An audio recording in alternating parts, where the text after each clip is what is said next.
Boa noite, estamos começando mais um programa da série Diálogos Impertinentes. Esta é uma transmissão ao vivo para todo o Brasil, pela TV PUC de São Paulo. É uma promoção conjunta do jornal Folha de São Paulo, do SESC, Serviço Social do Comércio, e da PUC, Pontifícia Universidade Católica. Esta série, que já está no seu 4º ano, ela é transmitida hoje do Teatro da Universidade Católica, no bairro de Perdizes, na capital paulista. E na noite de hoje nós vamos conversar em torno do tema A Moral. Os nossos dialogadores são Carlos Josafá, que é frade dominicano, é doutor em teologia, lecionou na França, é professor emérito da Universidade de Friburgo, na Suíça, na qual ele ensinou por quase 30 anos. É autor de várias obras, como Ética Econômica e Ética da Comunicação Social, que foi antes publicado em francês, e Moral, Amor e Humor, Igreja, Sexo e Sistema na Roda Viva da Discussão. Atualmente, o Carlos Josafá é o responsável pela tradução da Suma Teológica em edição bilíngue, que vai ser lançada ainda este ano pelas edições Loyola, e ministra aulas de teologia no convento dos dominicanos de Perdizes, na cidade de São Paulo. O diálogo com o Carlos Josafá será feito com Olavo Carvalho, que é filósofo, diretor do Seminário de Filosofia e da editora da Faculdade da Cidade, no Rio de Janeiro, é colaborador do jornal Folha de São Paulo, também do Jornal da Tarde e das revistas Bravo e República.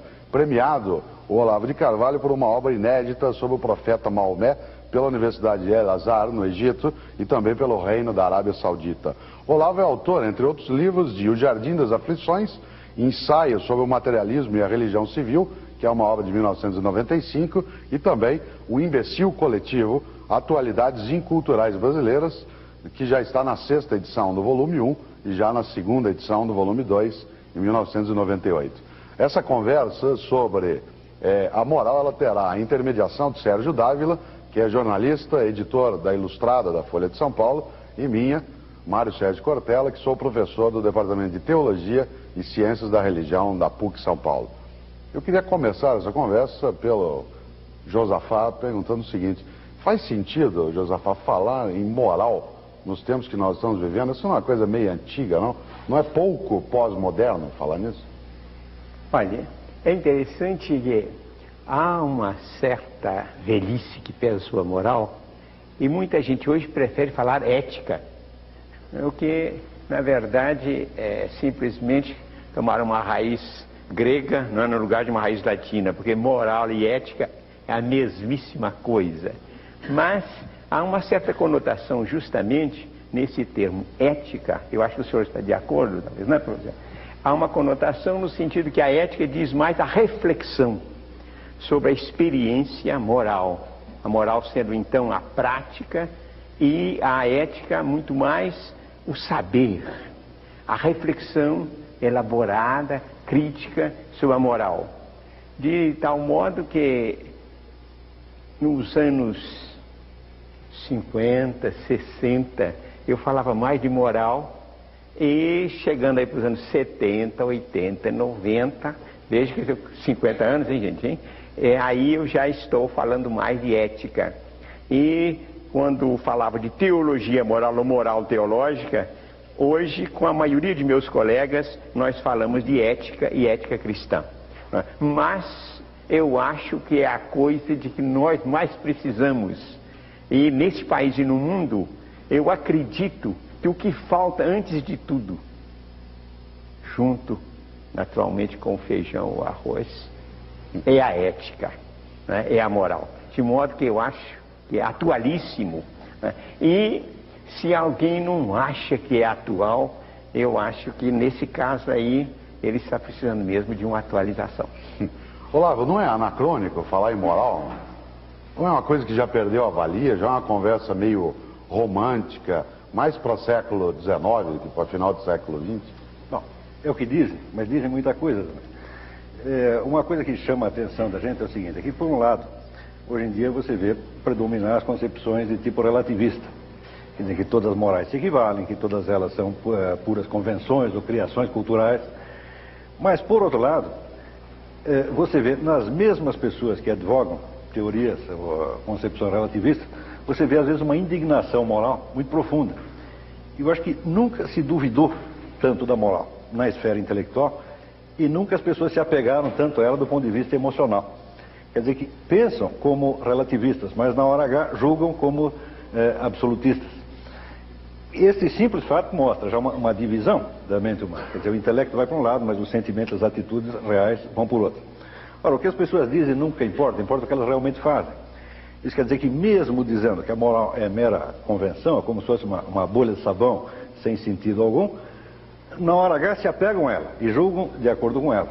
Isso quer dizer que as nossas ideias não estão atendendo às necessidades reais das pessoas para fundamentar a sua conduta.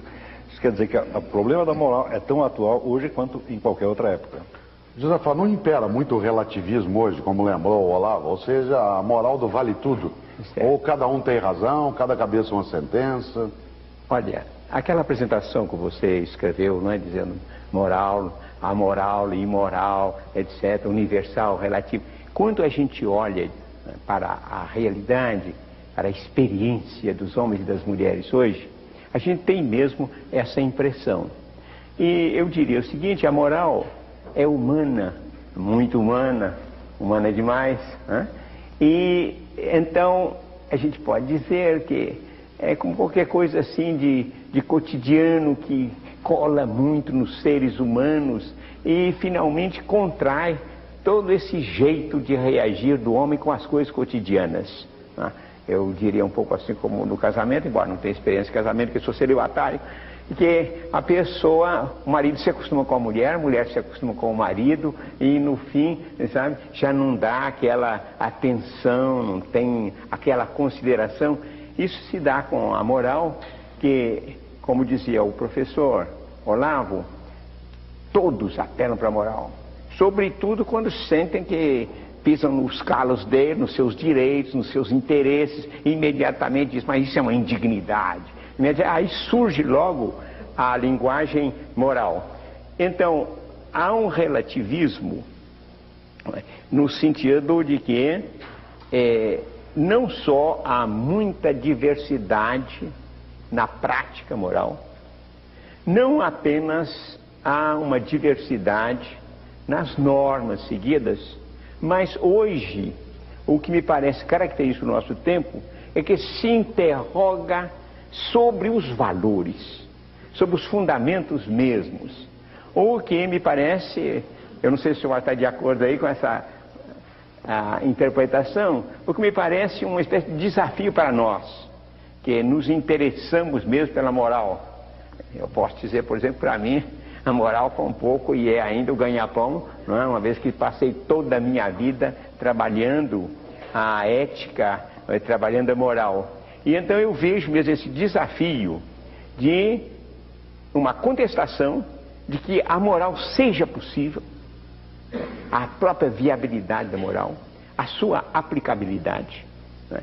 E, por outro lado, a gente então trabalhando para desfazer essa interrogação, transformando-a numa atitude, numa tomada de posição que é justamente o ponto de partida de uma moral autêntica. Uma pergunta para o professor Olavo. O senhor acha que nos anos 90 o politicamente correto e a moral se confundem? Bom, não tem nem dúvida, quer dizer, o politicamente correto é um código moral. Na verdade, o conteúdo dele, a meu ver, é imoral. Tá certo? Mas para ser imoral é necessário que tenha uma estrutura de tipo moral. Quer dizer, é um código que separa o certo do errado, o aceitável do não aceitável, de acordo com o critério dos grupos interessados. Apenas a diferença é que o politicamente correto tem um fundamento diretamente político. Quer dizer, ele expressa o interesse e a vontade política de determinados grupos. Mas ainda assim, você vê que o grupo ofendido, ele reage como se a ofensa fosse objetivamente imoral e não apenas contrária à sua política. Porque quando a divergência é apenas política, aí se introduz, vamos dizer, um fator um atenuante, um fator de tolerância. Por exemplo, uma pessoa pode ser inimigo político da outra, mas nem por isso vai considerar um sujeito mau ou imoral. Mas hoje em dia, dentro do código do politicamente correto, as ofensas encontram reações de profunda indignação moral. Quer dizer, que o indivíduo que fere o interesse ou vamos dizer, o orgulho de uma determinada comunidade, ele é condenado como se ele fosse um pecador ou às vezes um criminoso. Não é isso? E o senhor acha o conteúdo imoral por quê, do politicamente correto? Pelo simples fato da origem política, oportunista. Você vê que... Um exemplo, Olavo. Bom, eu lhe dou um exemplo. Você sabe que uns anos atrás o presidente do Zimbábue, acho que Robert Mugabe, ele ficou indignado com a interferência do establishment gay norte-americano na educação do seu país, que mandavam para lá comissões e davam palpite no Ministério da Educação e queriam moldar tudo aquilo de acordo com a preferência deles. Mugabe ficou indignado com isso, achou que era uma interferência estrangeira indevida e mandou todo mundo embora. Bem, o mundo inteiro caiu de pau em cima do pobre Mugabe, embora dentro do Zimbábue ele tivesse apoio integral da população. A população o aplaudiu, mas no resto do mundo, na Suíça teve passeata contra ele, o chamaram de criminoso, de preconceituoso e até de genocida, né? Muito bem. O que a gente vê? Onde foi parar a antiga autodeterminação dos povos? Quer dizer, o princípio da autodeterminação dos povos, que foi durante um século proclamado, defendido por todo mundo, de repente ele é revogado em função do interesse de um grupo em especial. A gente vê, essa conduta, ela é flagrantemente imoral. Josafá tem a mesma visão? O politicamente correto é imoral, como falou o Olavo? Bem, tomando o emprego, né, feito pelos políticos, eu acho que sim. Né? Embora nós defendamos a política como seja a atividade humana mais elevada, para nós abaixo do religioso, acho que o que há de mais sagrado no mundo é a política, né? Que visa o bem comum, que visa de fato nos orientar a nós todos no bom caminho na sociedade. E então eu acredito, e estou certo que o professor está de acordo comigo, porque ele frequenta muito Aristóteles, né? E Aristóteles já colocava a política como sendo o ápice da justiça, né? Por isso é que há de nossa parte uma espécie de protesto, quando, por exemplo, no tempo de eleição, elementos que eram céticos em moral, né? Que se batiam absolutamente na linha de um total relativismo moral e apenas uma política, não é, de desenvolvimento, de crescimento e concentração de riqueza, de uma hora para outra, mas se tornam absolutamente como São Vicente de Paulo, presidente dos pobres, isso aqui, quer dizer, aquela santidade que é o ápice da moral, sabe? Então aí sim eu estou plenamente de acordo, não é, com o professor dizer é mais do que imoral, é sumamente imoral. Olavo, política e moral, ou política e ética, tal como Maquiavel buscou apartar, né, na sua lógica, ela faz sentido? É possível ser político e ético? Bem, é possível as duas coisas, é possível você juntá-las, é possível separá-las. Quer dizer, Aristóteles, quando falava em política, a política dele significava, na verdade, o estudo da estrutura social como um todo. Seria o que hoje, mais ou menos o que hoje nós chamaríamos as ciências sociais, tá certo? E mais modernamente se emprega a política num sentido mais limitado, quer dizer, naquele sentido do Carl Schmitt. Quer dizer, a política é aquele confronto onde tudo está resumido nos termos amigo e inimigo. Quer dizer, você está no meu partido ou está no partido contrário. Porque se um determinado conflito tiver um conteúdo ético ou moral específico e possa ser resolvido mediante argumentação moral, ele já não é um conflito puramente político. Quer dizer, Carl Schmitt foi um dos doutrinários do Estado nazista, mas na realidade a ideia dele hoje é mundialmente aceita. Quer dizer, são todos schmittianos ainda que não o confessem. Eu acho que eu sou o último que não é. Mas, hoje em dia, você vê, num mero confronto partidário, tipo amigo e inimigo, meu partido, partido contrário, as pessoas têm emoções de tipo moral, perfeitamente indevidas no caso, porque não é, objetivamente falando, não é imoral você ter uma ideia política diferente da minha, porque se a nossa diferença for de ordem moral, bem, nós podemos resolvê-la pelos instrumentos da filosofia moral ou ética. É só quando não tem esse conteúdo e tem que ser resolvido num conflito tipo amigo e inimigo, cuja última instância é precisamente a guerra, só aí nós podemos dizer que é um conflito puramente político, né? Quer dizer, hoje existe uma certa confusão entre os dois domínios, no sentido de que as emoções morais, sobretudo de tipo de condenação moral, são usadas como instrumentos, tá certo, de uma luta meramente política. Quer dizer que o fato do outro pertencer a um outro partido deixa de ser um simples conflito político e se torna uma questão, vamos dizer, da virtude e do vício. O Frei ficou meio incomodado com essa história, Frei? Não, eu estou de acordo, mas eu insistiria mais em que Maquiavel é de fato uma ruptura. Ele lança o domínio político, ou define, mas exatamente tomando o poder como sendo o objeto da política, né? Então, no Príncipe, trata-se justamente do príncipe, no caso, vamos dizer, do homem político, de saber tomar o poder, perpetuar-se no poder, e todas as medidas para liquidar adversários e para manipular amigos, mas a essência mesma dessa doutrina é a política tem como objeto o poder. Ora, justamente a perspectiva que nós diríamos clássica, desde Aristóteles, Tomás de Aquino, que chega até Maquiavel, se definia a política pelo bem comum, alguém que se consagra como uma espécie de serviço ao bem comum. E aí há essa reviravolta, de modo que a modernidade, quando surgem então as nações modernas na Europa, o colonialismo, a colonização, pois bem, então surge essa novidade terrível, e eu acredito que é um câncer, né, em todo o Ocidente, que contamina o mundo, de as elites de um país quererem então serem detentoras do poder e conceberem a política nesse sentido. Mas pode mudar tudo, mas só não pode largar o poder. Imoral, é imoral? Carlos, querer Olavo, é imoral querer o poder? Bom, muito bem, o que é o poder? Para entender o que é o poder, nós temos que encará-lo não como um substantivo, mas como um verbo. Quer dizer, poder é ter uma determinada possibilidade de ação. Você querer essa possibilidade em si mesma é totalmente absurdo. Você só pode querê-la em função de algo que você deseja fazer, de um valor que você deseja realizar. Se você disser o amor do poder pelo poder, eu digo, bom, esse é um vício, é uma coisa absolutamente sem sentido.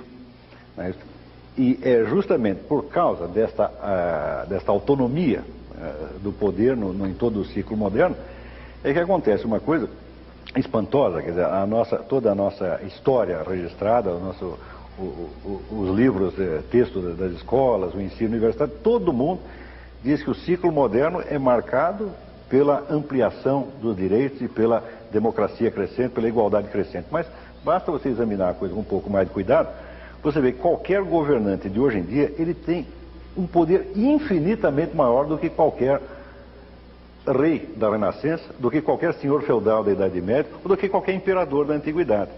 Por exemplo, quando a gente vê que um governante é capaz de fazer, como Stalin, desloca 60 milhões de pessoas daqui para lá. O senhor está trabalhando aqui, manda os 60 milhões para lá, sem consultá-los. Se desse uma ideia dessa para Átila Uno, ele acharia uma coisa extremamente desumana e, na verdade, impossível. Ele diria, nenhum ser humano pode ter tanto poder assim. Está compreendendo? Então, vamos dizer, os direitos, a parte jurídica, de fato, sofreram um progresso. Quer dizer, os direitos nominais, eles foram ampliados. Mas a quantidade do poder do governante é cada vez maior em relação à impotência do governado. Isso aí é o resultado de vários séculos de política maquiavélica, onde o poder é considerado um objetivo em si mesmo. Josafaí, o que é então moralmente correto na política, em vez de ser o politicamente correto na moral? Certo. Olha, é interessante que na reflexão ética, logo no começo, em Aristóteles, então se parte justamente dizer há alguma coisa de correto, de bom, sujeito o sapateiro que faz bons sapatos, bom profissional, vamos aí, qualquer pessoa que no seu trabalho faz alguma coisa de bem feito, a gente vai dizer é um bom profissional. Bem, E Aristóteles então diz, olha, se a gente chegar, se assim, um homem, um ser humano, né? Naquele tempo, quando ele falava homem, é verdade que ele pensava mesmo era no macho, viu? Mas enfim, nós hoje vamos dizer o ser humano, o homem e a mulher, se a gente diz que eles são bons, né? Bons como homens, não em fazer alguma coisa, mas em ter a responsabilidade de orientar a sua vida para o bem do ser humano, de todo ser humano, do ser humano acima de qualquer consideração acidental. Então, nesse caso, essa correção, né, esse correto, corresponde exatamente ao ético. O que naturalmente vai significar que a gente, então, para ser um homem bom, honesto, um homem de bem, se é um sapateiro, me faça um sapato bom, não é? Bem, mas a bondade que constitui o seu ser moral preside a todas as outras atividades e é como se o ser humano se fizesse assim como um artista faz uma obra de arte, né? E então esta é uma definição de que eu gosto muito e que eu fui encontrar num filósofo moderno que eu aprecio bastante, não sei se nós estamos de acordo, professor, né?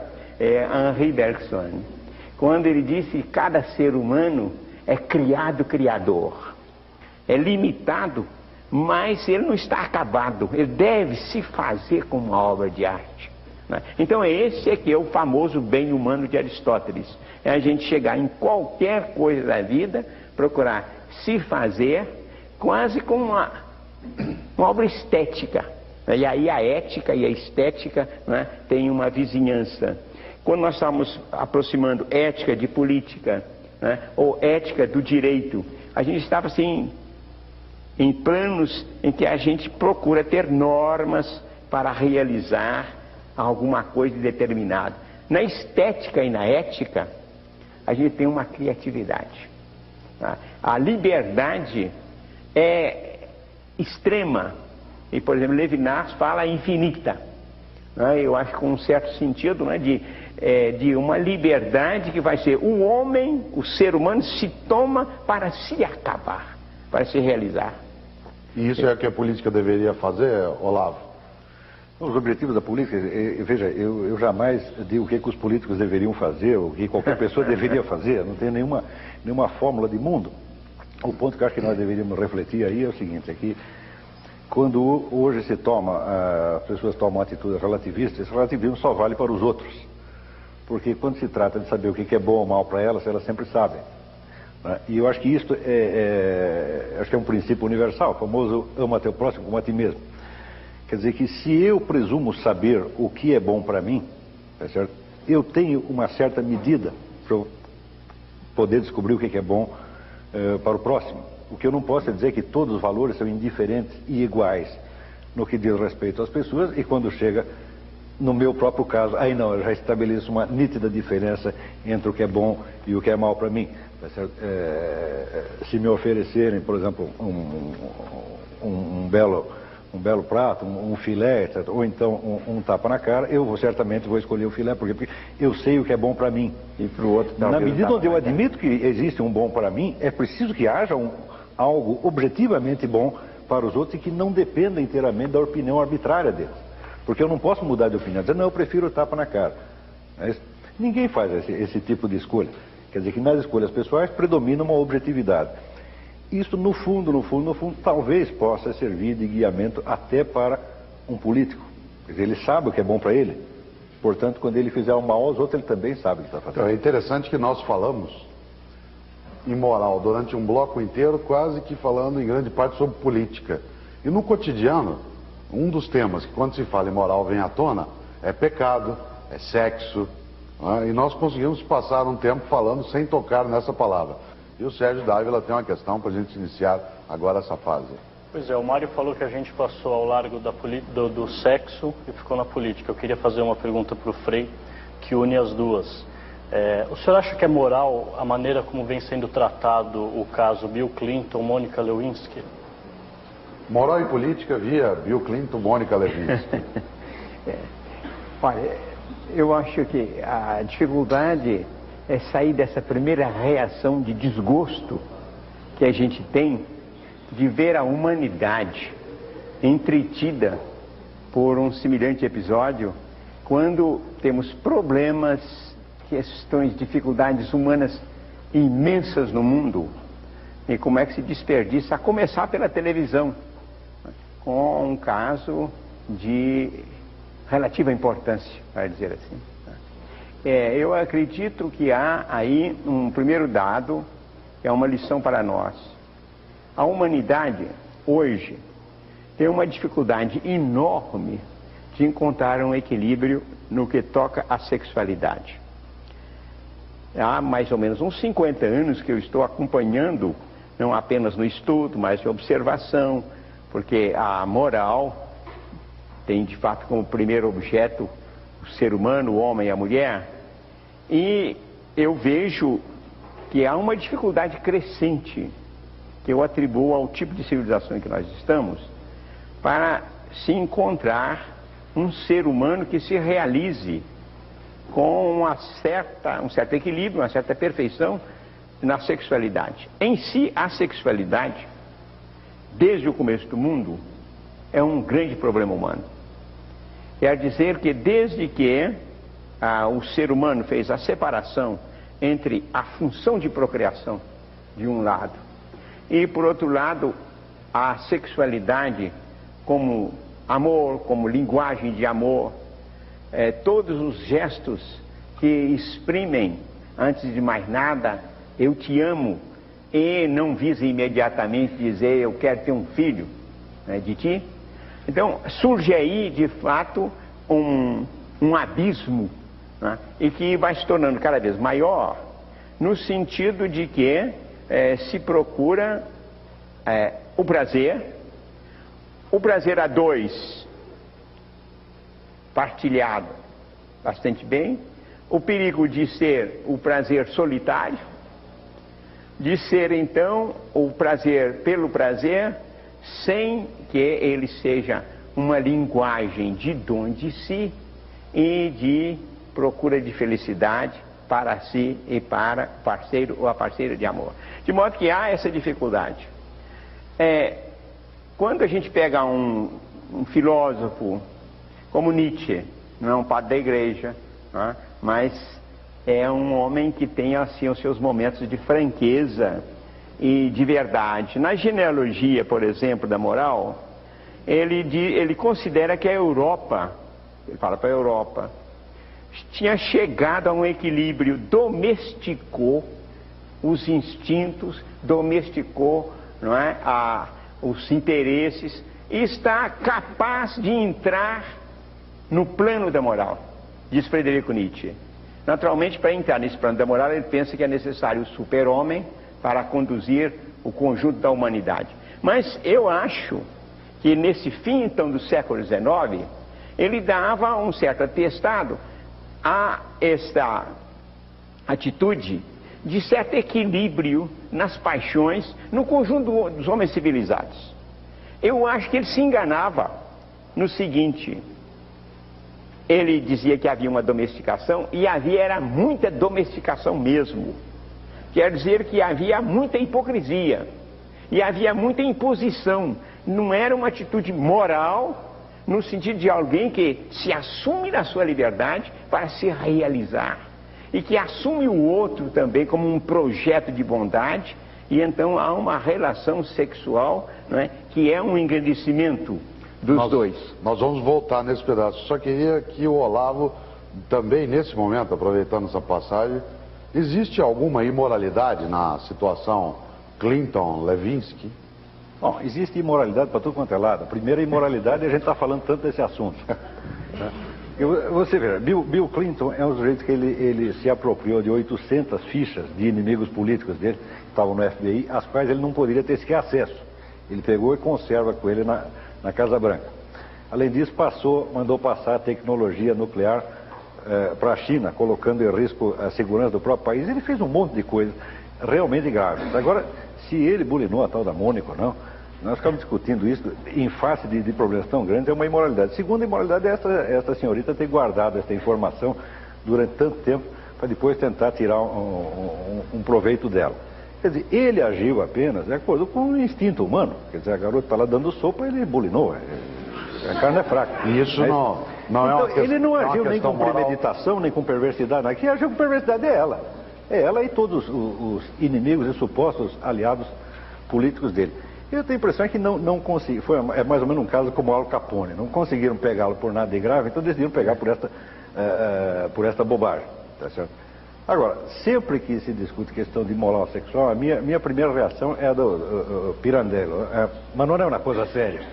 Quer dizer, a moral deve tratar de assuntos verdadeiramente graves. Ora, a nossa conduta sexual, ela dificilmente tem consequências temíveis para os outros seres humanos. Não é isso? A não ser que o sujeito seja muito feio, não é isso? E aquela que transa com ele vai ficar traumatizada. Essa é a única consequência temível que pode ter. Vamos dizer que a moral, na medida onde exija, por exemplo, um casamento monogâmico, ela está se referindo a um certo padrão ideal de perfeição, que nós podemos imaginar até miticamente, né, um casal primordial, que permanecesse junto a vida inteira. Ora, um conselho de perfeição não pode ser incorporado ao Código Civil como uma coisa obrigatória. Quer dizer, seja perfeito, seja santo, porque senão o Estado te pune. É justamente por causa desta obsessão com a moral sexual que toda a literatura ocidental tem como assunto predominante o quê? O adultério. Isso é só na literatura do Ocidente que acontece, só se fala disso. Você lê Balzac, Stendhal, Dostoiévski, 80% é adultério. Em comparação com isso, eu vou lhe dar um outro exemplo, se é que temos tempo para prosseguir nesta questão. No mundo islâmico se conta uma história do califa Osman, que foi um dos primeiros sucessores de Maomé, e que, como o próprio Maomé, era um homem sábio. E diz que ele, durante o mês do Ramadã, estava caminhando lá pela cidade e ouviu uma barulheira numa casa, um ruído. E se aproximou e viu que estavam lá homens, mulheres, peladas, né, fazendo uma bacanal, né, pernas voando para todo quanto é lado, vinho rolando. E durante o mês do Ramadã, tá certo? Você não pode, durante o dia, né, nem comer, nem tomar água, nem ter relações sexuais. E seria, vamos dizer, uma transgressão gravíssima. Então ele foi, arrebentou a porta e deu a famosa ordem, esteja preso. Né? E os camaradas responderam, falaram, não. Ao contrário, o que você está fazendo é muito pior, porque você violou a nossa privacidade. Diz que Osman baixou a cabeça, pediu desculpa e foi embora. Esse é um homem sábio, tá certo? Então, para mim, não me importa o que Bill Clinton tenha feito com a secretária. Eu acho que muito pior do que ele transar com a secretária é transar com a mulher dele.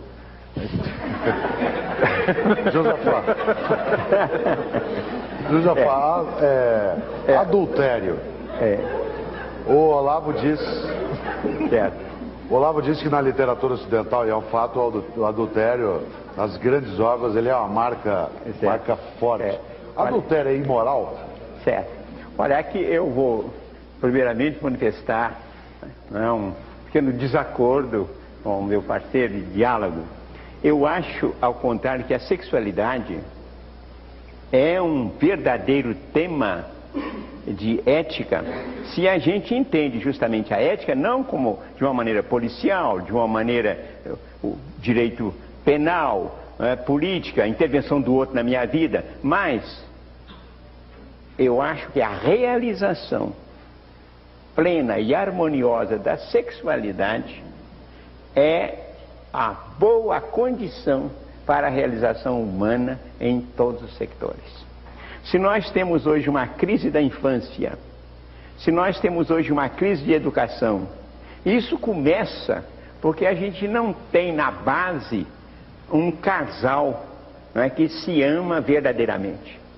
E, de fato, antes do amor aos filhos, é preciso que haja o amor do casal.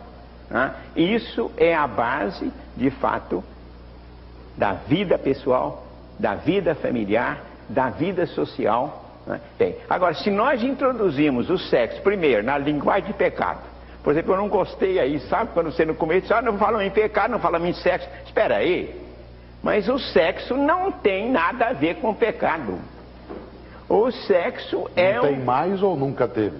Hein? Não tem mais não, ou nunca não teve? tem. O sexo é um plano de realização humana como todos os outros. Eu não vou chegar e dizer assim, olha, você está à mesa, não é como a gente pode ser guloso, é pecado na mesa. Não é? Você está na cama porque pode haver pecado na cama, a cama é pecado. Não. Não é? Em si, nós temos aí um plano de relações humanas o mais sublime. Não é? Bem, então daí que você vê o tipo de ética que nós achamos mais do que urgente hoje na humanidade. Uma reabilitação desses dados fundamentais. Né? E nós temos então essa noção errada de moral ou de ética, de pensar é a coisa proibida, né? É o interdito, é o tabu, e é o plano em que a gente vai vigiar o outro. Né? Então aí é o que há de mais imoral nessa perversão da moral. Porque a moral começa pela minha convicção, né? Quando eu me aceito como um projeto de bondade a realizar, né? Então, nesse sentido, eu acho que a humanidade como projeto de bondade tem que começar. Eu acho que gostei da sua insinuação, que o Ocidente tem navegado muito, né, nessas ondas assim, de ver a sexualidade pelo lado da falta, pelo lado da infidelidade, né, pelo lado do adultério. Né? E então eu vou lhes dizer que não é para se julgar assim, materialmente esse adultério, mas essa atitude, não é, de considerar de fato o adultério como uma banalidade, uma coisa qualquer. Não é? E eu acho, naturalmente, nós devemos falar muito de Clinton e de Lyndon, mas que Clinton, como ser humano, como esposo, como chefe de família, vai brincar com uma menina, é imoralmente uma coisa inaceitável.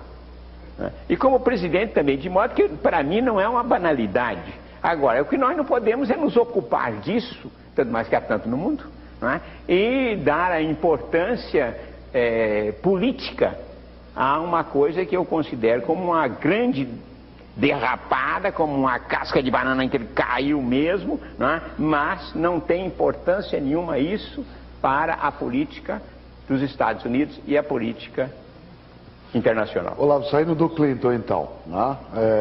O Frei Josafá falava dessa relação que não pode ser feita, que é uma preocupação muito grande com o tema da sexualidade, do adultério. Você tinha mencionado isso.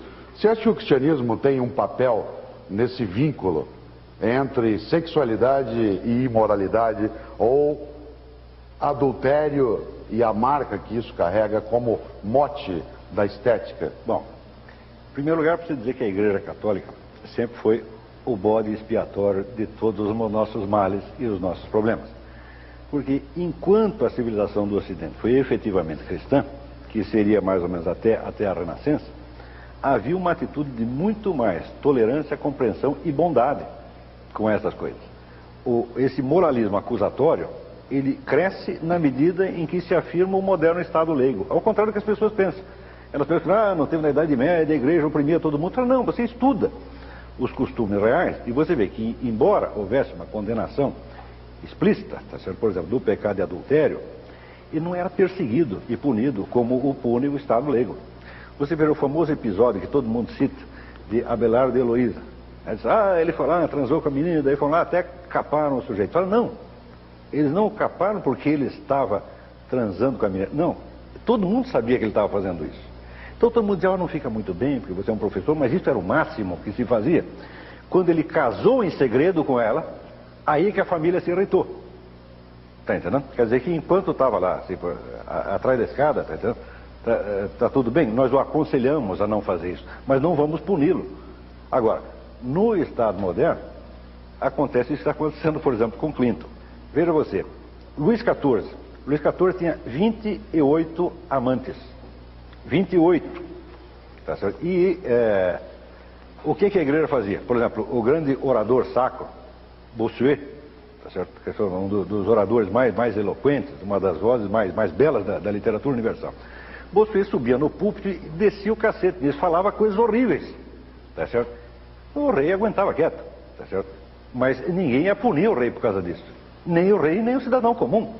Porque isso não é matéria de punição, isso é matéria de ensino, de admoestação e de exortação a um certo padrão de perfeição. Está compreendendo?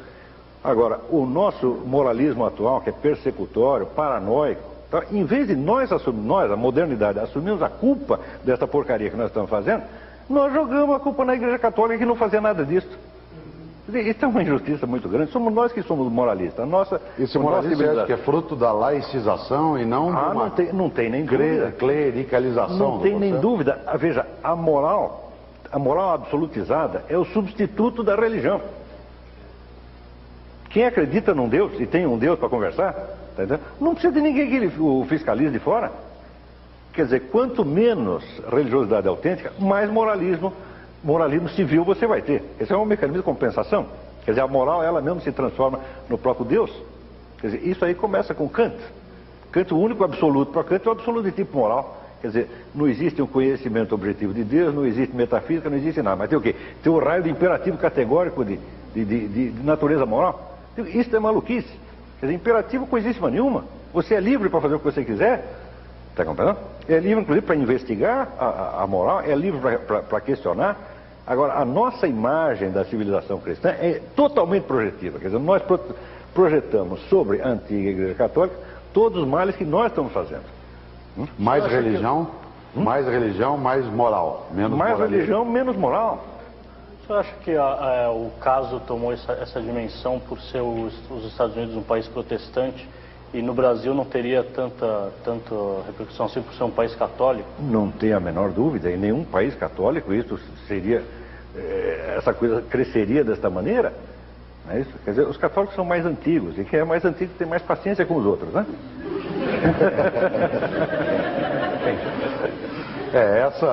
Essa lógica é uma lógica forte, né? Quando nós pensamos no impacto que tem essa relação que o Olavo colocava, que eu queria até, no outro bloco nosso, estar analisando isso com o Frei Josafá, né? Porque, de maneira geral, se fala mesmo, mais religião, mais moralismo.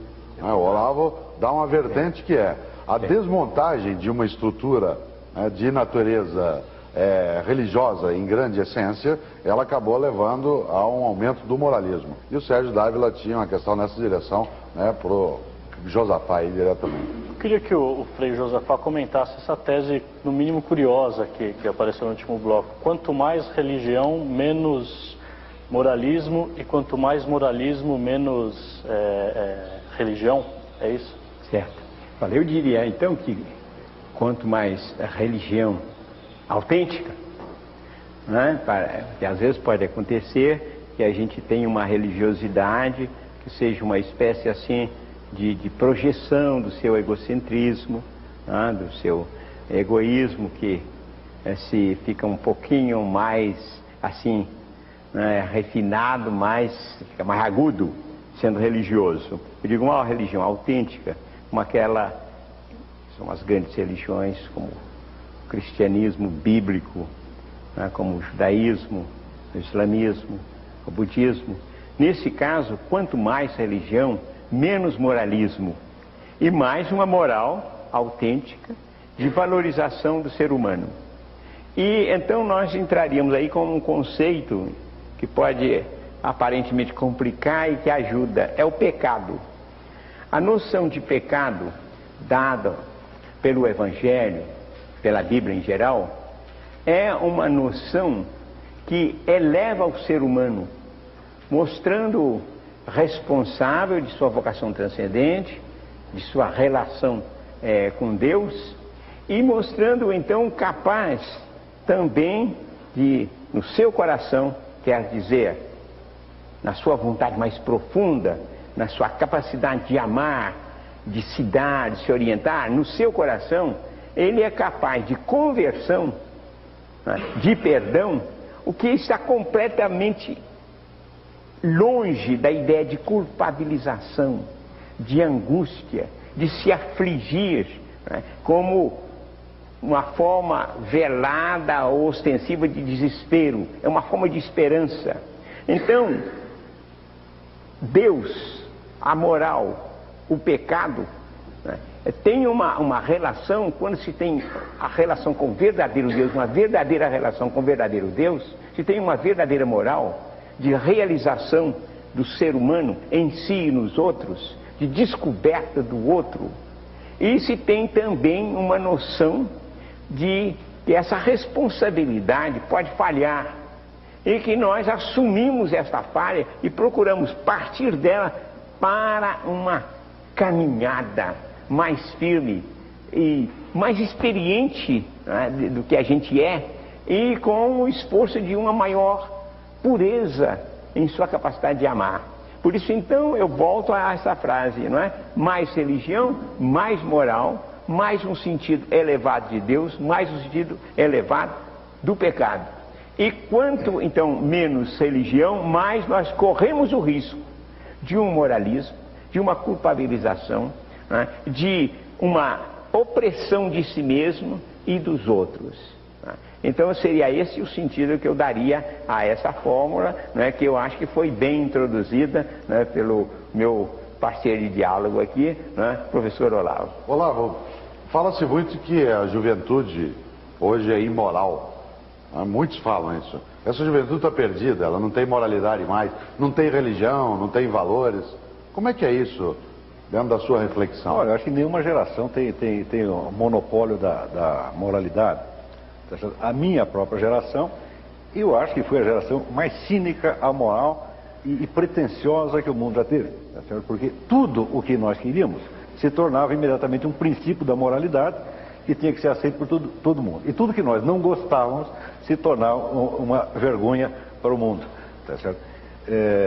Fomos nós que inventamos o Woodstock, nós que difundimos as drogas pelo mundo inteiro. Quer dizer, nós inventamos essa porcaria toda. Agora vamos falar de jovem? Quem que é isso? E eles têm religião? Eu acho que tem mais do que a minha geração. Eu considero a minha realmente uma geração perdida. Pelo fato da sua imensa pretensão, pelo fato de ter sido tão... nós fomos muito paparicados quando éramos jovens. O fato de ser jovem era um mérito. Quer dizer, uma coisa incrível. O fato de você ter nascido depois de um outro sujeito parece que te torna melhor do que ele. E enfiaram todas essas minhocas na nossa cabeça e nós acreditamos em tudo isso. Tá certo? Então é a geração do Clinton. Frei, a televisão ela tem um impacto na difusão de valores morais que tenham uma positividade hoje, Frei Josafá? Sei. Olha, o senhor escreveu sobre moral e televisão. Certo. Parece um... Exato, né? Antes eu gostaria de dizer alguma coisa um pouco complementar ao que o meu companheiro acaba de dizer. É muito difícil a gente fazer um julgamento histórico se há progresso, se há uma volta atrás em termos de moral, quando a gente olha a história da humanidade. Porque a gente pode dizer assim que há vários parâmetros. Em alguns pontos, por exemplo, a consciência hoje é mais delicada, né? E em outros pontos, aparentemente, ela é assim mais condescendente, mais relaxada. Eu gosto de seguir esta linha. Até o fim do século XIX, no Ocidente, houve uma compressão moralista muito grande. Então, a moral pública e o direito penal juntos, de modo que muitos temas importantíssimos eram tratados exclusivamente no direito penal. Por exemplo, não se tinha praticamente assim um direito matrimonial além do direito patrimonial, né? Isso, então, todos os problemas de sexualidade ou de infidelidade eram tratados no direito penal e com todo rigor. Então havia uma grande hipocrisia e, sobretudo, o seguinte: os adultos, né, que ostentavam uma certa moral e procuravam esconder aos jovens, né? E então aparecia assim que o jovem, né, é aquele que comete todos os pecados e há os pais, né, que é feita a correção. Essa foi a imagem que veio até o que a gente chama a Belle Époque, até a Guerra de 14-18. Pois bem, a partir daí há um movimento de emancipação. E esse movimento de emancipação explode depois da Segunda Guerra Mundial. E então a gente vai tendo esse fenômeno que se chama liberalização do direito. A gente vai tendo então esse fenômeno da emancipação. A emancipação, se diz, dos jovens, a emancipação da mulher. E aparentemente, mais imoralidade. Mas há uma primeira coisa, certamente mais sinceridade. Portanto, do ponto de vista para a moral, a gente tem um ponto de partida muito bom. E que é esse ponto de ninguém está mais seguindo a moral porque está no cabresto. E então isso que nós chamamos o heteronomismo, não é? Tomando a palavra justamente de Immanuel Kant, quer dizer a lei externa imposta. É a coisa que mais se opõe à moral. Tanto que a gente vê que no Evangelho a grande condenação de Jesus Cristo, esse é o farisaísmo. Ai, vós fariseus hipócritas. Essa hipocrisia, isto é, pegar a lei e fazer da lei a referência da vida humana, e fazer do legalismo, então, essa espécie assim de cadeia que se lança sobre os outros, é a destruição da moral. Então, nesse sentido, eu não digo assim que nós hoje somos mais ou menos, é bastante delicado, mas há alguns pontos em que a liberdade aparece como um bom ponto de partida. E eu queria pegar a questão inicial que fiz a da mídia e passá-la para o Olavo e depois voltar para ver qual que é a sua posição em relação à função da mídia, Olavo, nisso que o Frei Josafá falou, dessa criação de maior liberdade ou, digamos, maior sinceridade, como eu tenho um complemento a fazer, desculpa interromper. Muito se fala da ingenuidade do povo, o povo não sabe votar, não sabe escolher. Nesse sentido, um programa de apelo extremamente popular como o do Ratinho é um programa imoral ou amoral? Eu não posso responder porque eu não assisto o programa do Ratinho, não tenho a menor ideia do que se passa lá. Desculpe a minha falta de cultura de massa. Eu sei apenas que existe, mas nunca assisti. Tá certo? Outra coisa, eu não acho que o povo não sabe votar. Acho que o povo não sabe votar, a elite não sabe votar, os políticos não sabem votar e eu mesmo não sei votar. Tá certo? Eu acho, na verdade, que votar é quase impossível. É só você ver a lista de candidatos e ver o tempo que você tem para se informar sobre cada um. Eu, todas as vezes que votei na minha vida, eu confesso que eu votei quase no escuro. Por exemplo, eu votei muitas vezes no Dr. Ulisses Guimarães, quando ele era vivo, porque parecia uma bela figura naquele momento, né? Era um cara que estava lutando para a ditadura. Depois eu fui estudar a biografia dele, era um negócio horroroso. Bom, agora é tarde, agora eu já votei. Não cometi o pecado de votar no Collor naquele ano, assim, tomei o engolfe e votei no Lula. Mas também não sei se votei direito, não. Essa coisa de dizer que o outro não sabe votar, bom, quem não tem pecado, atira a primeira pedra. Mas, e a mídia? Bom, voltando agora da mídia. Quer dizer, a mídia representa, sobretudo, a pressão de uma opinião coletiva uniforme que vai moldando as opiniões dos indivíduos.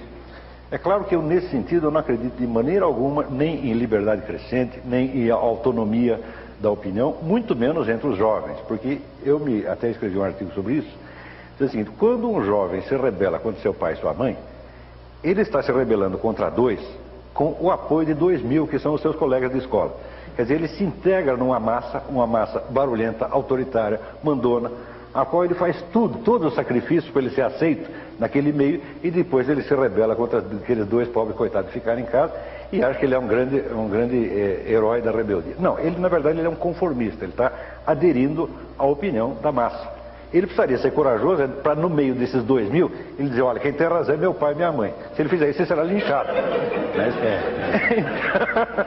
Então, o que há é uma participação maior na opinião das pessoas da mesma idade. Ora, mas isso é justamente o que, como nós falamos, uma massa uniforme é uma massa homogênea, não só nas suas opiniões, mas também nos seus sentimentos e às vezes na sua idade também. É para esta massa que a mídia fala e é a opinião dela que nós moldamos. Ora, a autonomia não consiste nem em ser conformista, nem em ser rebelde. A autonomia consiste em você ser conformista ou rebelde conforme as coisas, a seu ver, estejam certas ou estejam erradas. Se, por exemplo, se coincide com uma autoridade, eu acho que realmente que ela tem razão, eu a obedeço. E se eu acho que ela está errada, eu me rebelo. Quer dizer, a rebeldia não é um valor em si, assim como o conformismo e a obediência não é um valor em si. Há muita confusão nesse sentido. E quando as pessoas imaginam que elas estão ficando mais autônomas, elas simplesmente estão ficando mais rebeldes contra a autoridade mais fraca e obedecendo à mais forte. Está compreendendo? O senhor se meteu, no bom sentido, a escrever um livro sobre isso, falando sobre televisão e moral. Fala-se demais que a televisão destroça valores da sociedade, que ela emprega o consumismo, a pornografia. Como é que é isso na sua visão? Certo. Olha, a gente tem uma grande dificuldade de falar sobre as coisas que a gente estudou bastante. E há, sem dúvida, uns 40 anos que eu estou estudando o que eu chamo a ética da mídia ou a ética da comunicação social. E então a minha dificuldade às vezes para um diálogo é de encontrar uma porta, né? Porque é uma dessas realidades muito complexas e, como diz Edgar Morin, a dificuldade nossa é de encontrar um conhecimento complexo que corresponda às realidades complexas. Ele faz umas simplificações. E eu considero que a mídia, a televisão sendo, não é, a ponta mais quente, não é, da mídia, eu considero a mídia como sendo um sistema, não é, no sentido positivo do termo, um sistema de produção, né, de imagens e mensagens, como essa é a mercadoria produzida, vendida ao telespectador, aos usuários que nós somos, aos consumidores que nós somos. E sendo uma mercadoria psicológica, ela transforma. Quer dizer que a economia moderna, ela cria o consumidor, né? Quer dizer que nós vamos aí e comprando aquilo que vai sendo produzido e vai então amoldando o consumidor para desejar isso, e há um vai e vem, de modo que o consumidor é causa e o consumidor é efeito, o produtor, o comerciante é causa e ele é efeito. Há uma circularidade no sistema. Então, se nós transportamos isso para a mídia, digamos, para a televisão não pode viver sem nós, sem os consumidores. E, por outro lado, ela nos dá tudo aquilo que é necessário para criar esse consumidor. Segundo a lei da facilidade, para criar, então, grandes números, cada vez maiores, de gente que aprecia exatamente esse tipo de televisão. Se costuma dizer, não é, há aqui no Brasil umas 12 famílias que detêm a mídia, etc. Eu não me interesso tanto na descrição de quem detém e quem não detém. É o modo, não é? É esse modo sistêmico que faz com que, se eu vou à minha cidade, a primeira cidade do Brasil em ordem alfabética, Abaeté, eu vejo as meninas, a modazinha, etc. Elas são personalizadas, aquilo é a pessoa delas. Agora, se a gente vai a Madrid, a Paris, a Berlim, a Genebra, é a mesma coisa. O tipo de menina, do jeito de vestir, o que põe na cabeça, o que põe na cinturinha, o que põe no pezinho, a correntinha, é igualzinho, né? Quer dizer que elas são todas personalissimamente iguais, né? Cada uma são, porque a moda é personalizada, você faz a sua moda, mas a gente chegando e vê, é uma uniformidade no mundo, né? Para vender esses diferentes artigos. Então nós estamos aí diante de uma situação que eu acho que não é uma situação perdida, porque uma vez que a gente tomar consciência e começar a cobrar, aí imediatamente a televisão reage. 50 mil pessoas se manifestando um dia sobre um programa da Globo, a Globo diz, há alguma coisa nesse programa. Não é preciso de haver 50 milhões. Bem, então a gente pode dizer que nós estamos no momento num começo de tomada de consciência que estamos manipulados. Isso então é um primeiro passo para uma ética da comunicação social. Eu acho que ela é possível, mas no momento a gente pode estar que estamos numa primeira etapa dessa crítica. Mas no momento, de fato, na atualidade, é uma catástrofe. O Frei falou em TV, Olavo, e eu me lembrei de outra coisa que eu queria puxar aqui também. Publicidade. É uma coisa moral? Me seduzir para comprar um produto, me colocar dentro daquele circuito. Veja, é lícito? Em princípio, o lucro é lícito? Qualquer sujeito que esteja disposto a argumentar em favor de coisas que ele não acredita, a persuadir os outros a acreditar naquilo que ele próprio não acredita, ele está violando os princípios básicos da moral, que seria o princípio da sinceridade. Quer dizer, a sinceridade significa o sujeito ser autor dos seus atos, reconhecer que é autor, e dizer como o ex-presidente Jânio Quadros, filo porque quilo. Aí o sujeito assume. Mas eu acho que a estrutura mesma da profissão, não só publicitária, mas jornalística, ela tem algo de errado ali no meio. Não sei bem o que, mas que tem. Tem um fundo de falsidade que não depende das intenções dos indivíduos, mas o próprio modus operandi da coisa é meio errado. Né? E produz fenômenos esquisitos, como a moda, você está falando da moda, né? Eu acho que não há coisa mais mentirosa, mais ridícula no mundo do que a moda. A obsessão com a moda é uma espécie de compensação pela deselegância crônica do mundo burguês. Quer dizer, o burguês inaugurou esse tipo de traje aqui que é uniforme. Eu me lembro até uma vez o Roberto Campos, no dia do aniversário dele, né, vestido de smoking, ele disse, você vê que coisa, um ministro de Estado, no auge da elegância, ele fica igualzinho um garçom. Isso é o máximo que nós chegamos. Então, se você pegar o homem moderno, o burguês mais elegante, e compare esse sujeito com um sargento do exército de Napoleão, o sargento ganha. Quer dizer, a elegância verdadeira não existe mais no mundo burguês. E essa nossa obsessão é uma espécie de compensação. Quer dizer, nós queremos ficar parecendo bonitos, mas nós não seremos bonitos jamais. Olha, professor, eu gostaria de entrar assim, por uma outra porta e distinguir claramente o valor da informação econômica, tá? E a falha da publicidade.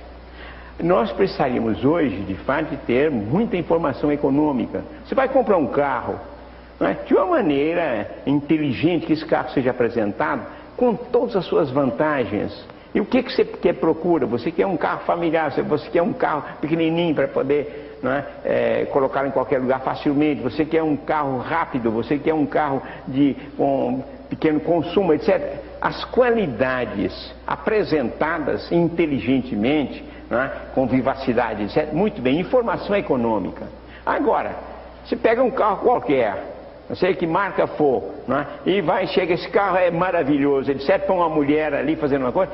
Quer dizer, a publicidade, ela quer seduzir na base do que vem a ser a filosofia, não a filosofia, a psicologia do reflexo condicionado. Fazer salivar o cachorrinho, né? E depois então muda-se o objeto, né? E para ver se a gente consegue que ele bate a campainha, ele começa a salivar, né? Porque quando ele dava o bifezinho para ele, batia a campainha. Então esse processo de condicionamento de reflexos, né, é uma das bases.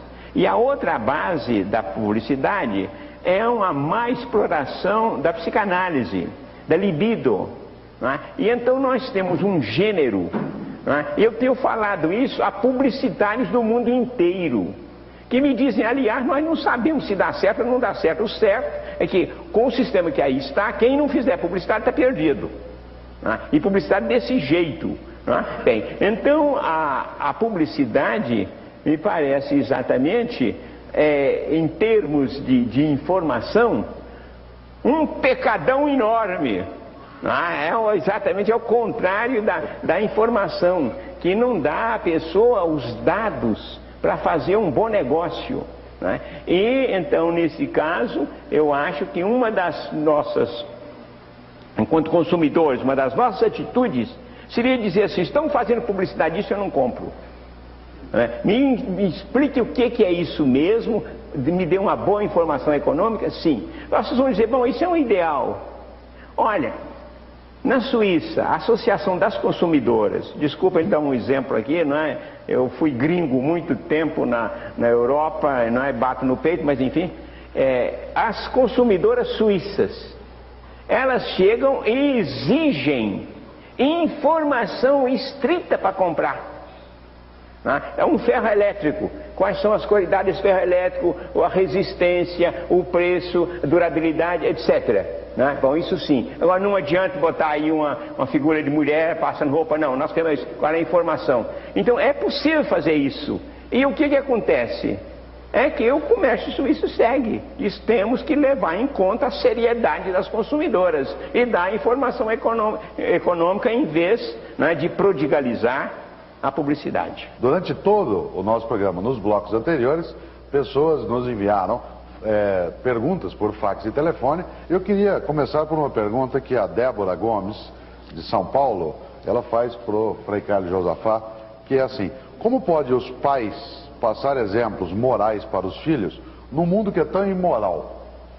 Bem, olha, eu começaria por dizer justamente que é muito necessário que ser pai hoje comporta uma certa atitude de resistência que deve transmitir aos seus filhos também, eu diria mesmo uma espiritualidade de resistência, uma atitude crítica de saber indicar os valores que nós temos hoje, a possibilidade, por exemplo, de criatividade que nós podemos encontrar nos novos meios de telemática, e por outro lado o perigo dessa passividade, da gente se deixar amoldar pela mídia.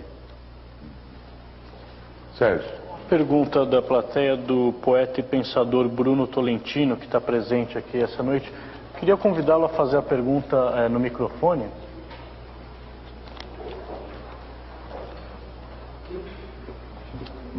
Então, para você me dar essa colher de chá, eu vou mudar a pergunta, porque já vi que ele já respondeu. O Frade Josafá, o senhor sabe que pelos nossos dias da encíclica de Papa Montini, Paulo VI, olha, ele não, a respeito da contracepção e de todas essas questões sexuais, ele dizia, olha, ele não joga o jogo, por que ele está fazendo as regras? O senhor acha que a Igreja Católica podia começar a explicar que São Tomás, por exemplo, não se preocupava tanto com essa questão de sexualidade e de moral? Eu não acho que seja uma coisa muito séria. Como católico, fala, o chefe de família, ou mesmo o chefe de Estado, tem que brincar com a mocinha. Primeiro que a mãe não me parece uma mocinha. Segundo que brincar é brincar, né? Ótimo. Muito bem. Olha, essa questão que o senhor coloca, eu a respondi em um livro, olha que permitam aqui fazer essa publicidade, em que eu abordo o problema da posição da igreja em termos de moral, particularmente de moral sexual, com toda a lealdade, com toda a objetividade, e analisando os documentos, tais quais eles são. Bem, com relação à encíclica Humanae Vitae, há uma coisa interessante. A primeira parte dessa encíclica tem uma linda exposição sobre o amor humano, um dos melhores textos escritos sobre o amor neste século. Agora, a partir do número 13, eu não sei se o 13 dá sorte, não dá, etc. O Papa toma posição a respeito da contracepção e, a meu ver, ele tomou a definição de natureza humana de uma maneira muito parcial, olhando o aspecto biológico, fisiológico, e pedindo então uma conformidade a essas leis como sendo a expressão da conformidade à moral e à lei de Deus. Nesse ponto, desde aquele tempo até hoje, eu, como teólogo católico, tenho apresentado essa crítica, tenho ensinado que há uma posição compreensiva, global, integral da natureza humana, que permite perfeitamente integrar uma contracepção artificial dentro de uma atitude responsável e de comum acordo do casal. E então eu escrevi um livro em 1977, né, em uma coleção de ética cristã, e que eu mesmo era o fundador, que hoje tem mais de 100 volumes, infelizmente em francês e alemão, né, na época que eu era gringo. Né. E então, nesse livro, portanto, na Europa, no centro da Europa, na Suíça, eu apresentava, simplesmente sem nervosismo, né, calmamente, e não tive qualquer contestação. Né.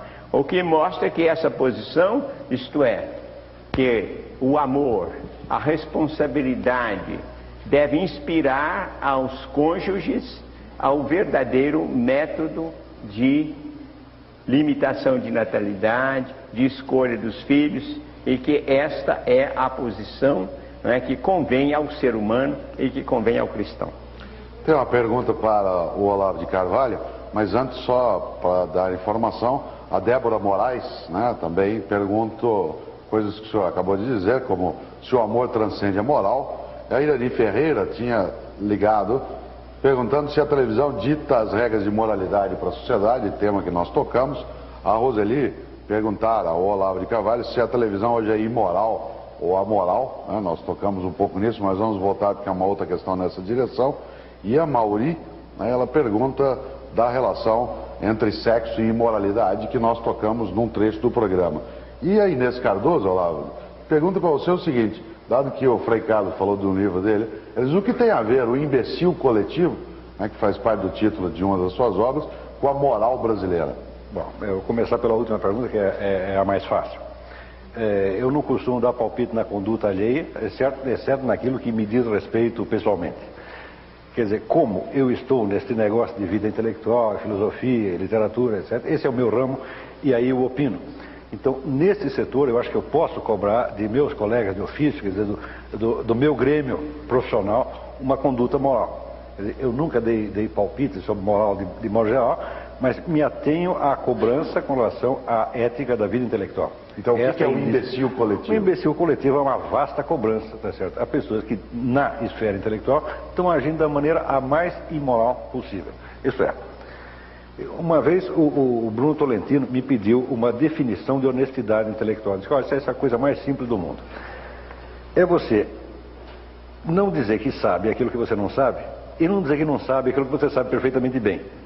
Quer dizer, essas são as duas regras máximas que estão sendo desobedecidas constantemente.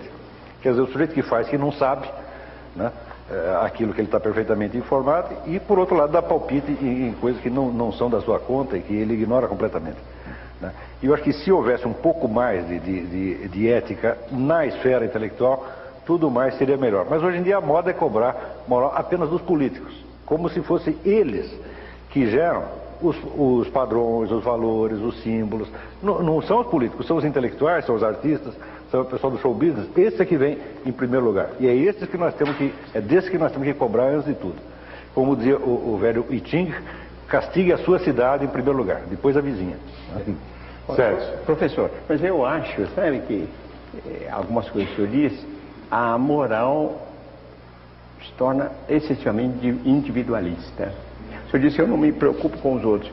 Há uma dimensão social na ética, há uma ética social, e o ser humano é essencialmente relacional. Nós somos responsáveis e somos também corresponsáveis. Agora, eu me pergunto se a sua atitude não poderia ser entendida como uma espécie de encolhimento num caramujo, não é? E então nós falharíamos aquilo que é mais importante, que é o outro, né? E nós nos interessarmos que o outro seja bom, não de ditar normas para ele, mas de colaborar para que ele encontre o seu projeto ético. O senhor não acha que estaríamos em desacordo total? Não, acho que o senhor tem razão.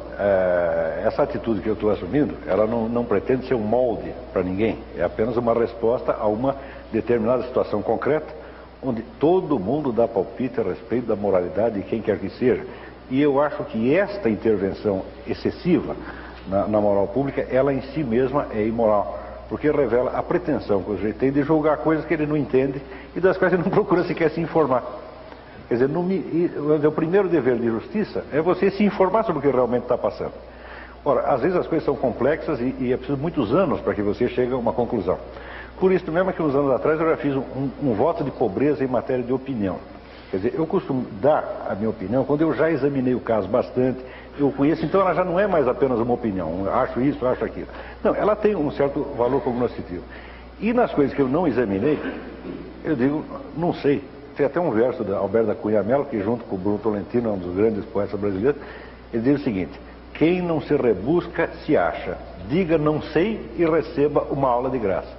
Porque sempre que você diz não sei, vou esperar mais um pouco, vou examinar, você sempre acaba ganhando. Sérgio. Duas perguntas da plateia, Iatan e Eduardo, relacionadas à política, moral e política. Uma propaganda do candidato Paulo Maluf diz que ele seria a vitória do bem contra o mal. Na sua opinião, uma campanha contra Paulo Maluf deveria permanecer no âmbito estritamente político ou deveria ser feita no âmbito da moral? E a outra, a aproximação entre estética e política é possível? O professor Josafá falou sobre vizinhança entre ética e estética, possível pela criatividade e pela liberdade. Por que não podemos tornar a política uma obra de arte? A primeira pergunta para mim, a segunda para ele. Isso. Muito bem, eu acho que quanto mais se evitarem argumentos de tipo moral em campanhas políticas, melhor. Mas eu não acredito realmente que esses políticos possam ser substancialmente melhores uns do que os outros.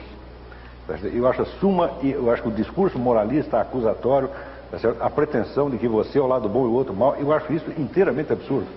Quer dizer, isso tem que ser, as questões de bem e de mal têm que ser encaradas com seriedade. Não é na propaganda política que nós vamos resolver isso, e sobretudo nós temos que lembrar o velho conselho de Leonardo da Vinci: dove si grida non è vera scienza. Quer dizer, onde se grita não há verdadeiro conhecimento. Ora, numa campanha política todo mundo gritando, quer dizer, como é que vamos saber quem é o bonzinho e o malvado? Não é isso? E eu acho que esses termos deveriam ser evitados. Eu acho que tanto é uma pretensão abusiva do Paulo Maluf, ele colocar ele sendo bem e o outro mal, quanto você tentar refutar e dizer, não, ele que é o malvado, nós somos bons. Isso é conversa de criança. Eu sou bonzinho, você é o malvado. Né? Aqui nós sabemos que ninguém presta, né? Todos nós. Né? Eu até já propus uma alteração no Evangelho, ali onde diz amai-vos uns aos outros, eu trocaria por tolerai-vos uns aos outros. Na próxima edição do Evangelho vai ser, porque isso às vezes é o máximo que nós conseguimos. Quer dizer, o reconhecimento, veja, esse é o ensinamento, eu estou brincando evidentemente, mas o ensino, a doutrina da própria igreja fala do pecado original. Se você entende o pecado original, você entende que aqui ninguém presta. Tá certo? Então, vamos falar com mais moderação, exceto nos pontos onde tivermos certeza razoável o suficiente, o que é um caso muito raro. Josafá. Sim. Bem, sobre esse ponto uma palavrinha apenas. Nós temos relativamente pouco tempo na história em que a gente está trabalhando com democracia, uma coisa recente, né? E há progressos, e a minha posição como cidadão, como ser humano, como cristão, como religioso, como teólogo, é que nós devemos lutar para cada vez mais modificarmos o sistema político. De fato, não é tanto a questão fulano, ciclano, o sistema político. E isso aí nós temos que fazer em tempo de paz. Quer dizer, depois de eleições, quando cai a poeira, o carnaval vai para lá, etc. Né? Então aí nós temos que atacar e fazer uma grande reforma política, né? A partir da base. Né? E a começar então no sistema eleitoral, né? E como termos possibilidade de cobrar, etc. Mas eu creio na política, né? E creio no cidadão, na possibilidade de ele de fato chegar e fazer alguma coisa nesse domínio. Agora, a questão que me foi colocada, não é? Era a respeito justamente de fé e política, não é? Que se é possível fazer da política uma obra de arte? Sem dúvida. Eu acho até que, para se escrever assim, né, política, né, quer dizer então aquilo que é a ciência, a arte da polis, da cidade, do bem da cidade, do bem comum, há de fato a possibilidade de a gente ter um ideal político, né? E nós temos poucos. Eu penso assim, um nome, uma pessoa, por exemplo, que eu gosto muito, que era muito chegada à nossa família dominicana, Jorge Lapira, né? Era alguém que podia se enganar no pormenor, mas era uma vida consagrada à política, né? Mas fazer a boa política para a cidade de Florença, porque ele foi, né, prefeito mais de uma vez. Bem, então eu acho que há essa possibilidade, não é, de aproximarmos. Há várias formas de transcendência, não é? A ética, não é? A estética, e eu colocaria a política como uma dessas formas de transcendência do ser humano. Olavo, a Letícia Longo, de São Paulo, telefone e pergunta: para você, o que é mais imoral? O tchan ou a política brasileira? Que páreo duro. Isso é muito difícil, mas eu acho que o tchan costuma ser menos prejudicial. Em primeiro lugar, você já tem uma rejeição estética, que não, a coisa é muito vulgar, muito idiota, né? E o sujeito, para prestar atenção nisso, só se for igualmente idiota. Eu não acredito que isso realmente possa prejudicar ninguém. Mas a política, ao contrário, a política molda o futuro. A política tem consequências de muitíssimo longo prazo. Tá certo? E eu, por um temperamento pessoal, não sou muito inclinado a levar muito a sério as questões de moral sexual. Eu acho que essas são questões menores no âmbito público, embora no âmbito íntimo sejam fundamentais, tá certo? Para a perfeição da alma. Mas no âmbito público não se deveria dar tanto peso a elas, né? Sérgio, dá tempo de fazer uma pergunta? Mais uma para o professor Olavo, é uma pergunta anônima da plateia. O senhor concorda com Faulkner, que disse que o poema Ode a um Vaso Grego, de Keats, vale a vida de 30 mil velhotas? Vale o quê? A vida de 30 mil velhotas. Vale a vida de um gato. Tá certo?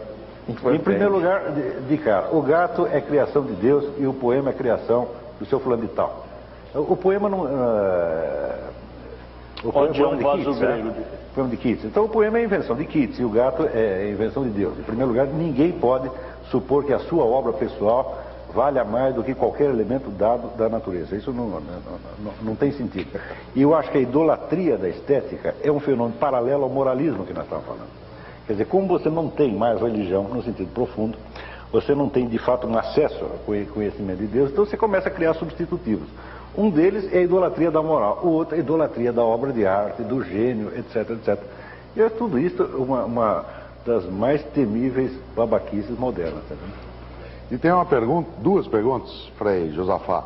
Uma que é do Eduardo, de Porto Velho, em Rondônia, que pergunta o seguinte: o senhor tanto elogiou a relação, né, da sexualidade com a moralidade, fez tantos elogios ao sexo, por que o senhor tem voto de castidade?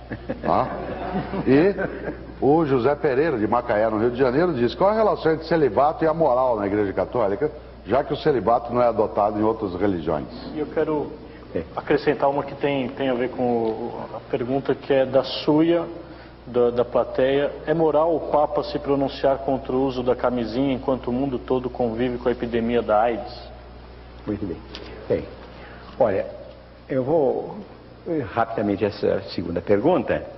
Eu comecei esse livro exatamente pela camisinha, né?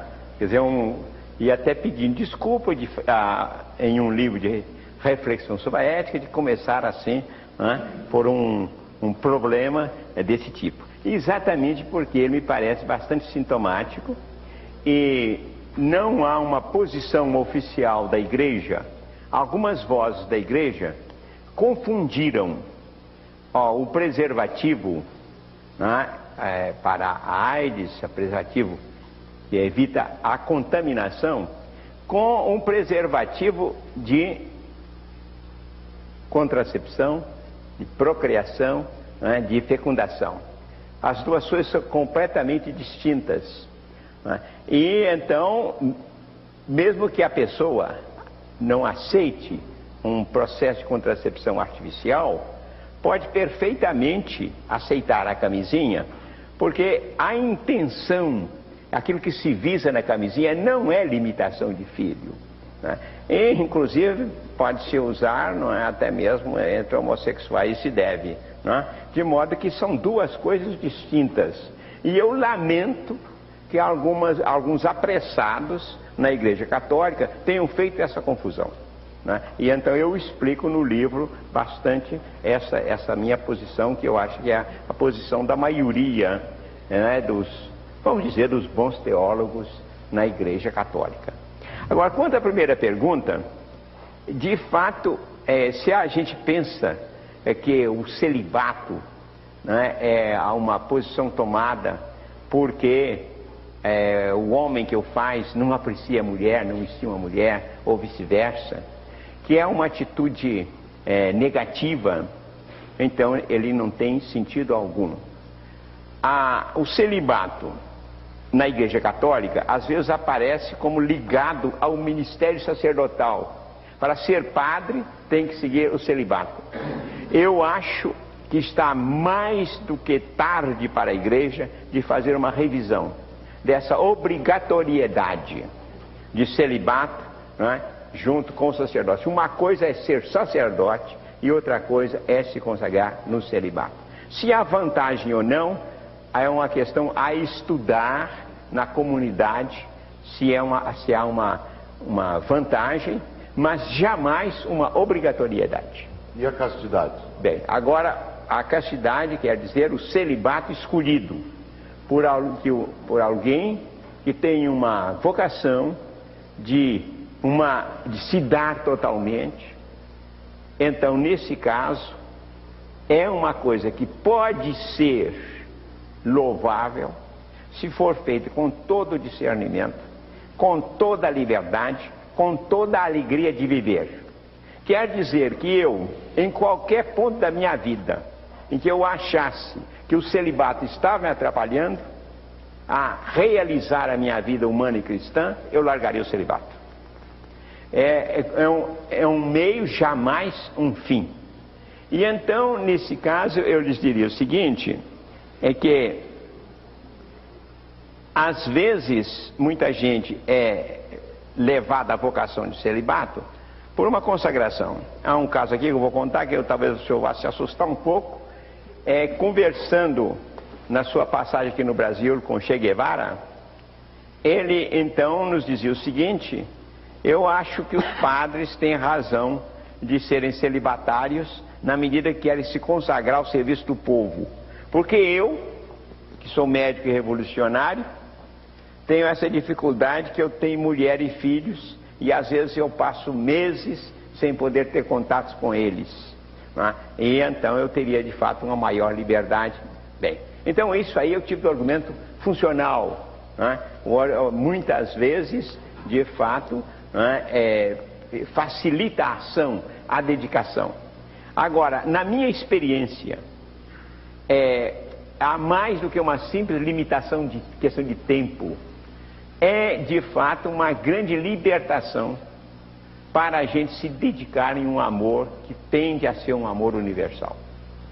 A gente se dedicar a um estudo, a uma oração que tem uma certa intensidade. Quem quiser acreditar, acredite. Essa é a nossa realidade, né? A realidade daqueles que vivem tranquilamente, né, o celibato com as dificuldades normais, porque se a gente é normal, deve ter dificuldade de guardar a castidade. Nós temos uma questão da nossa plateia, por favor. Eu gostaria de perguntar a respeito de um pensamento do Pascal que eu li há muito tempo e que sempre foi para mim meio enigmático, e eu não consigo ter uma compreensão clara dele. Eu tenho uma compreensão intuitiva, eu acho, do que ele significa, e queria aproveitar os dois debatedores para ver se podem me esclarecer a respeito do significado dele. Pascal disse, ou escreveu, que a verdadeira moral zomba da moral. E eu queria saber qual realmente o significado disso. Eu acho assim bonito, pelo que tem de paradoxal, mas não sei realmente o que ele quis dizer com isso. Olá. Bom, acho que toda a nossa conversação aqui é, de certo modo, uma explicação disso. Quer dizer, nós estamos falando que a palavra moral pode ter dois sentidos, quer dizer, pode se referir a um certo padrão, o ideal de perfeição, que nos aproximaria, por exemplo, do modelo Jesus Cristo, e pode querer dizer também um código que é adotado uniformemente para toda a sociedade e que se transforma, no fim das contas, num código penal, tá certo? E numa espécie de regulamento das fofocas.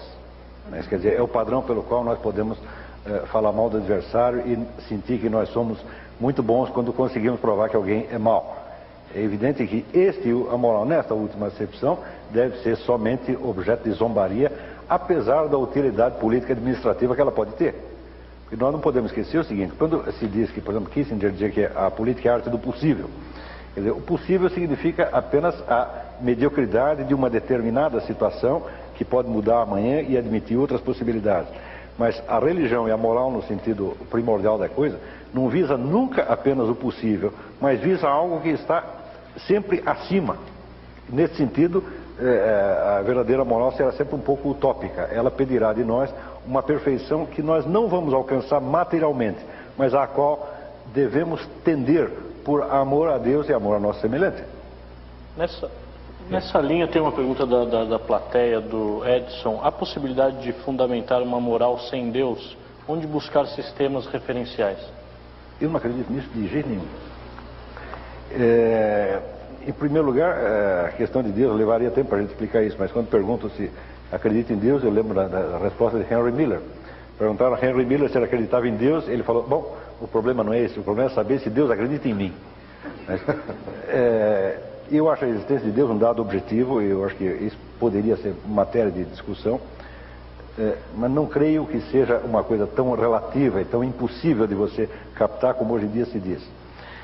Qualquer moral que ampute da percepção humana qualquer padrão de perfeição absoluta, tá certo? Cai na indiferença.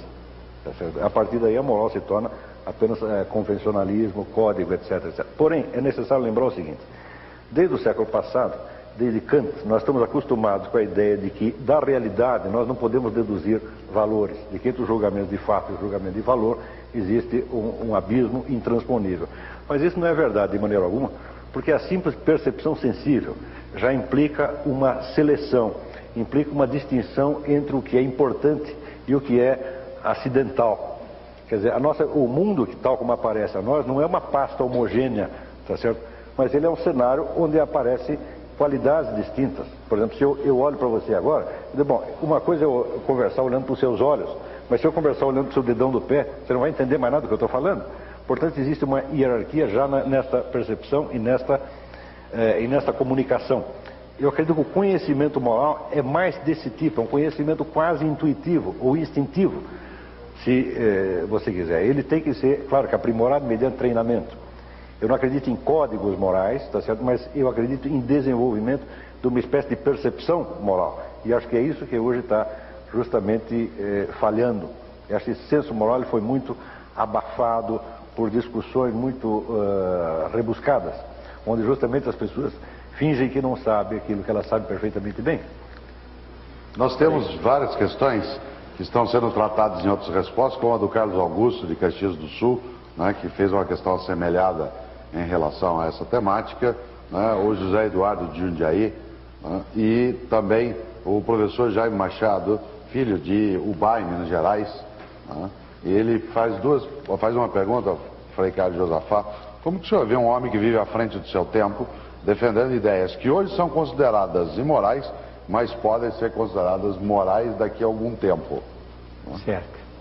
Olha, é interessante que a moral, que nós definimos como sendo humana, todo ser humano, quer queira ou não, ele tem que enfrentar o problema moral, né? E o ser humano sendo histórico, não apenas que há uma história, mas ele é um desenrolar, ele é um vir a ser. Então, há para cada pessoa, como para o conjunto da humanidade, uma certa historicidade na moral e a possibilidade de fato da consciência progredir nos pontos, às vezes regredir, né? E a gente vendo hoje que nós não aceitamos de jeito nenhum a tortura.